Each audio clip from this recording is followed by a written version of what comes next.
Today we are going to be talking about shadow work, and I am super excited to just share a little bit of information with you about shadow work. If you are not following Locks of Healing on all social media platforms, I highly encourage you to go and follow me. Instagram is my most interactive platform, so if you have an Instagram or Twitter or Facebook, go and follow me. But let's get into today's video. So I have had a lot of people inbox me and say, where do I start with my healing journey? I'm ready to heal. What do I need to do? I want to do the work. I just don't know what to do or where to start. And one of the first things I usually ask is, have you begun doing shadow work? And sometimes the answer is yes, sometimes the answer is no, and sometimes the answer is, I've thought about it, but I don't know where to start or how to even go about it or what it really is. And shadow work is one of the most essential parts of our healing journey. In order to fully begin a healing journey and fully work through healing, you have to do the work around your shadow.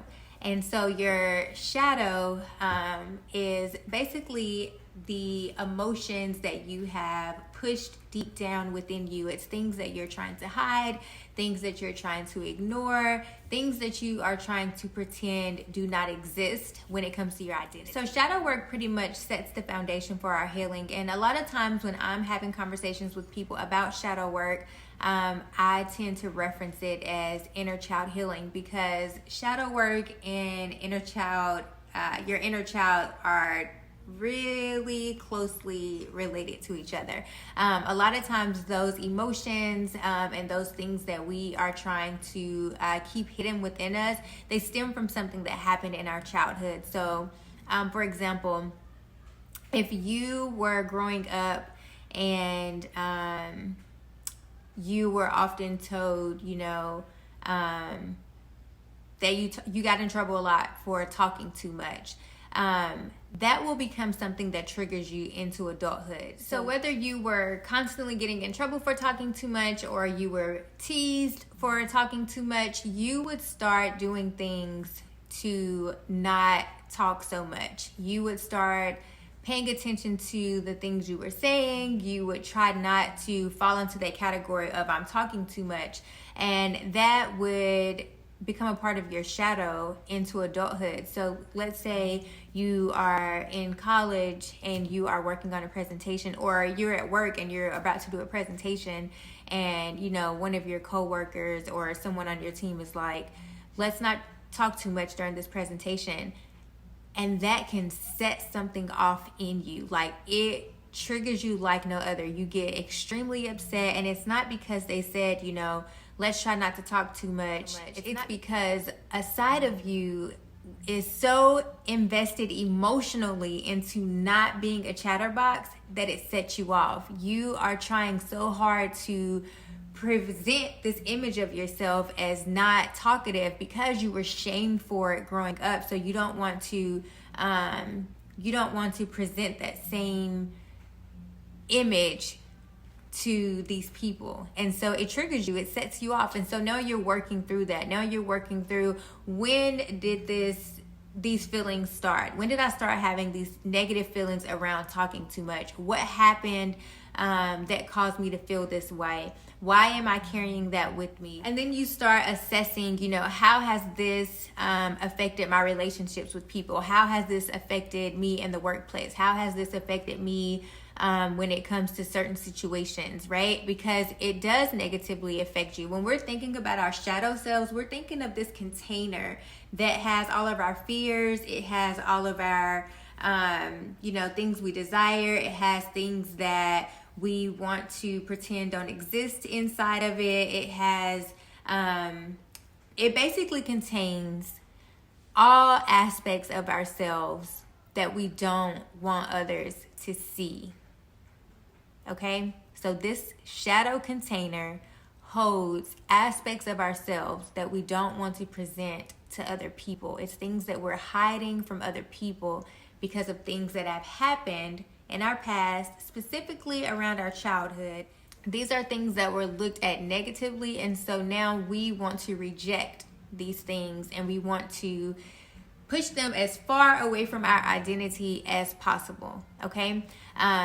And we have to do the work around that. We have to heal around those things. A lot of times we just want to talk about, you know, all of the light, all of the good vibes, all of the good energy, but you are not fully healing if you don't consider the dark components and the dark aspects of yourself. And what shadow work looks like is different. A lot of people think of it as you have your shadow journal, which ideally you do. You have a journal, but some people think it's just you get certain prompts and exercises and you work through them through your journal. Yes, that is an example of shadow work. But shadow work can also be if you see a therapist and you are talking through the things that you would like to change about yourself.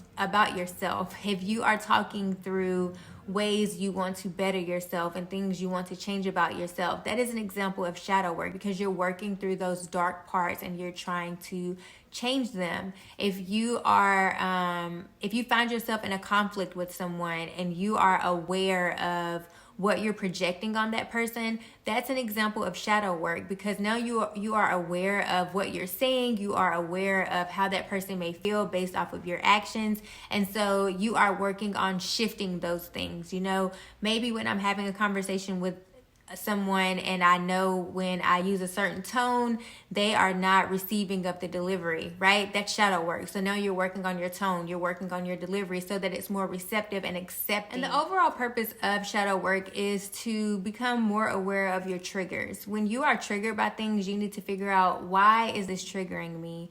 Where did this stem from? Why do I feel this way?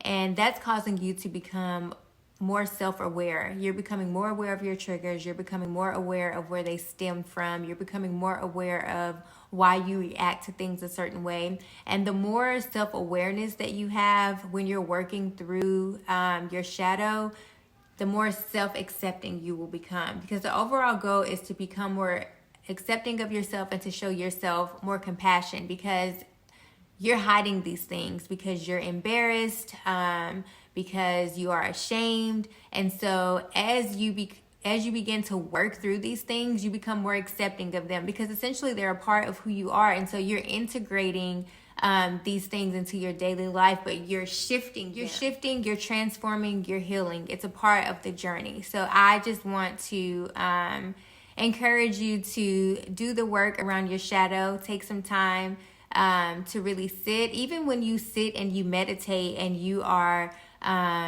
thinking about your thought patterns and you are intentionally trying to shift a negative mindset into a positive mindset with affirmations, with, you know, grounding and different exercises. That's examples of shadow work, right? And a lot of times you can do shadow work on your own, but sometimes you need someone to guide you. You need someone to hold space with you and for you, and just to help you through that journey. And that's something I love to do. So if you are ever in need of someone to hold space with you as you do this work, feel free to send me a DM. Feel free to email me at lotsofhealing.com. I ideally hold 4-week sessions around shadow work. It can be extended if needed, but we can always talk about what those sessions entail. We can talk about what the investment looks like for those sessions with me. And if you ever have any questions, just let me know. I am here to answer those questions. I appreciate y'all taking the time to watch this video. I hope it was beneficial. I hope you learned something from it. And until next time, I will talk to y'all later. Bye, y'all.